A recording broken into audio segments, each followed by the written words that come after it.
అజీంతో interact అవుదాం. MLC Teenmar Mallanna alias చింతపండు నవీన్ మరోసారి సంచలన వ్యాఖ్యలు చేశారు. తాను రాహుల్ గాంధీతో టచ్లో ఉన్నానని, నోటీసులకు ఎవరికి రిప్లై ఇవ్వాలో వారికి ఇచ్చానన్నారు. క్రమశిక్షణ కమిటీ ఇచ్చిన నోటీసులకు తాను రాష్ట్ర నాయకత్వానికి రిప్లై ఇవ్వను అని స్పష్టం చేశారు. సస్పెండ్ చేసుకుంటే చేసుకునేవమన్నారు. ఈ నెల 5వ తేదీన తీన్మార్ మల్లన్నకు కాంగ్రెస్ క్రమశిక్షణ సంఘం షోకాజ్ నోటీసు ఇచ్చింది.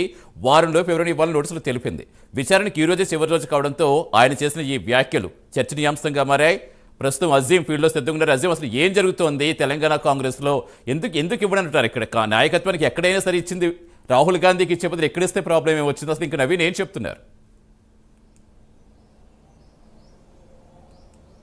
Thank you Satish. ఏదైతే తెలంగాణ కాంగ్రెస్ పార్టీకి సంబంధించినటువంటి ఎమ్మెల్సీ చింతపండు నవీన్ అలియాస్ తీన్మార్ మల్లన్నకు సంబంధించినటువంటి విషయంలో కాంగ్రెస్ పార్టీ తీవ్ర ఆగ్రహంగా ఉంది. ఎందుకంటే ఈ నెల 5వ తేదీన ఏదైతే తీన్మార్ మల్లన్న తన సొంత యూట్యూబ్ ఛానల్లో తెలంగాణ కాంగ్రెస్ పార్టీ చాలా ప్రతిష్టాత్మకంగా తీసుకొని చేసినటువంటి సమగ్ర కులగణన సర్వేకి సంబంధించినటువంటి నివేదికను ఇది ఒక తప్పుల తడుకుగా అని చెప్తూ కూడా దానికి సంబంధించి అక్కడే తన స్టూడియోలోనే తను దానికి సంబంధించి నిప్పు పెట్టడం కూడా జరిగింది. దానికి సంబంధించి కొంత లాంగ్వేజ్ విషయంలో కూడా కొంత వల్గర్గా లాంగ్వేజ్ కూడా మాట్లాడడం కూడా జరిగింది. అలాగే ఇది ఒక జానారెడ్డి సర్వే తప్ప ఇది తెలంగాణ కులగణ సర్వే కాదు, ఇది ఒక తప్పుల తడక. బీసీలను తక్కువ చేసి చూపించారు, అలాగే ఓసీలను ఎక్కువ చేసి చూపించారు. సో ఖచ్చితంగా ఈ నివేదిక ఏదైతే ఉందో ఇది పూర్తి స్థాయిలో పర్ఫెక్ట్ నివేదిక కాదని చెప్పుకుంటూ గత ప్రభుత్వంలో చేసిన నివేదికను కాస్త సమర్థించుకుంటూ ఇప్పుడు ఈ ప్రభుత్వం చేసిన నివేదికను తప్పుపడుతూ డైరెక్ట్గా నిప్పు పెట్టడం ద్వారా కాంగ్రెస్ పార్టీకి సంబంధించినటువంటి చాలామంది సీనియర్ నాయకులు కావచ్చు, అలాగే కార్యకర్తలు కావచ్చు, బీసీ సంఘాలకు సంబంధించిన నాయకులు కావచ్చు, ఇలా అనేక సంఘాలకు సంబంధించిన నాయకులు అందరూ కూడా పీసీసీ చీఫ్కి అనేక ఫిర్యాదులు చేశారు. పార్టీలో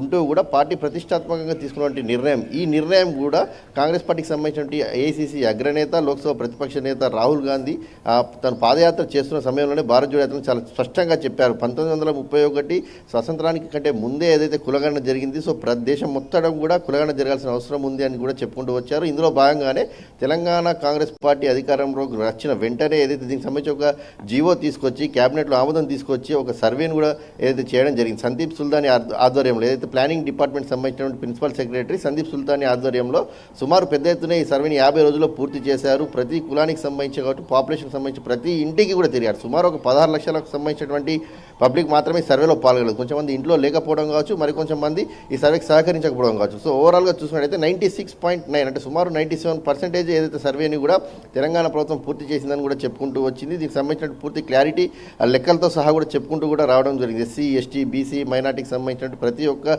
పర్సెంటేజ్ని కూడా చెప్పుకుంటూ రావడం కూడా జరిగింది. సో ఈ నేపథ్యంలో తీన్మార్ మల్లన్న తన సొంత స్టూడియోలో మాట్లాడుకుంటూ ఏదైతే ఈ నివేదిక తప్పుల తడక అని చెప్పి ఒక జానారెడ్డి సర్వే అని చెప్పి కూడా తను మాట్లాడుకుంటూ జరిగింది. మాట్లాడుకుంటూ పాటు దాన్ని నిప్పంటించడం జరిగింది. సో ఈ నేపథ్యంలోనే పార్టీ దీన్ని క్రమశిక్షణకు ఉల్లంఘించారు. ఎందుకంటే సొంత పార్టీలో ఉండి పార్టీ తీసుకున్న నిర్ణయాన్ని వ్యతిరేకించారు. మాట్లాడేది ఉంటే ఏదైనా సరే ఇంటర్నల్గా మాట్లాడాల్సిన అవసరం ఉంది, కానీ పబ్లిక్లో మాట్లాడారు. కొంత వల్గర్ లాంగ్వేజ్ కూడా యూజ్ చేయడం కూడా జరిగింది. సో ఈ నేపథ్యంలో తీన్మార్ మల్లన్నకు ఈ నెల 5వ తేదీన ఏదైతే పార్టీ క్రమశిక్షణ కమిటీ ఏదైతే ఉందో ఆ నోటీసులు కూడా జారీ చేసి షోకాజ్ నోటీస్ జారీ చేసింది. సో ఈ నేపథ్యంలో ఈ రోజుతో తనకి ఇచ్చినటువంటి గడువు ముగుస్తుంది. సో 12th బిఫోరే అని చెప్పారు. అయినప్పటికీ పార్టీ ఈరోజు సాయంత్రం 5 గంటల వరకు కూడా వెయిట్ చేసింది, ఏమైనా రిప్లై ఇస్తారా అని చెప్పి కూడా, కానీ రిప్లై ఇవ్వలేదు.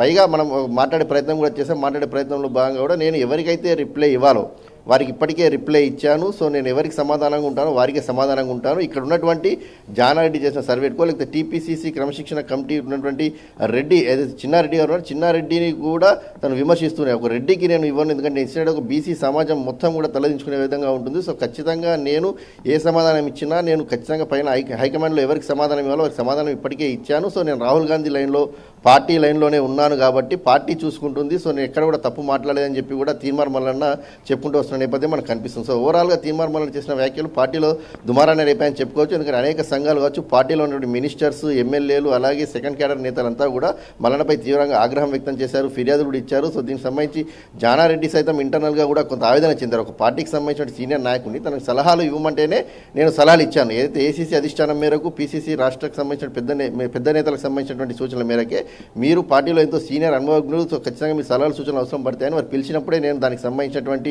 సలహాలు సూచనలు ఇవ్వడం జరిగింది. తనపై మాట్లాడితే కూడా ఎవరు మాట్లాడకపోవడం కూడా తనకు ఆవేదన వ్యక్తం చేశారు. సో ఈ రకంగా చూసుకుంటే పార్టీలో ఓవరాల్గా కూడా తీన్మార్ మల్లన్నపై అందరూ కూడా తీవ్ర ఆగ్రహాన్ని వ్యక్తం చేశారు. ప్రతిష్టాత్మకంగా తీసుకున్నటువంటి ఈ సర్వేని ఇంత చిన్న చూపు చేస్తూ తగలబెట్టడం, సొంత పార్టీకి సంబంధించిన తగలబెట్టడంపై తీవ్ర ఆగ్రహాన్ని వ్యక్తం చేస్తే దీనికి సంబంధించి ఒక షోకాజ్ నోటీస్ కూడా ఇవ్వడం జరిగింది. దానిపై తీన్మార్ మల్లన్న ఈ రోజు కూడా మాట్లాడుతూ కూడా ఏదైతే సస్పెండ్ చేస్తే చేసుకొనివ్వండి, నేను ఎవరికి సమాధానం చెప్పను, ఎవరికి చెప్పాలో వారికే చెప్తాను. ఎందుకంటే నేను చెప్పినట్టయితే ఒక బీసీ సమాజాన్ని మొత్తం తలదించుకున్నట్టు అవుతుంది. బీసీ వాళ్ళకే చెప్తాను తప్ప ఎక్కడ కూడా వేరే సంబంధించినటువంటి క్రమశిక్షణ కమిటీ చైర్మన్ చిన్నారెడ్డి కావచ్చు, ఇంకో రెడ్డి కావచ్చు, ఎవరికి కూడా నేను సమాధానం చెప్పే ప్రసక్తే లేదు. సస్పెండ్ చేసుకుంటే చేసుకునేవని అన్నట్టుగానే తీన్మార్ మల్లన్న మాట్లాడి ఇప్పటికైతే రిప్లై అయితే ఎక్కడ కూడా ఇవ్వలేదు. సో మరి దీనికి సంబంధించి క్రమశిక్షణ కమిటీ ఎలాంటి నిర్ణయం తీసుకుంటుంది, మరొకసారి తనకు నోటీసులు ఇస్తుందా లేదంటే నేరుగా సస్పెండ్ చేస్తుందా, ఇది ఏసీసీ పరిధికి వదిలేస్తుందా అనే అంశం మాత్రం మనం చూడాల్సి ఉంది.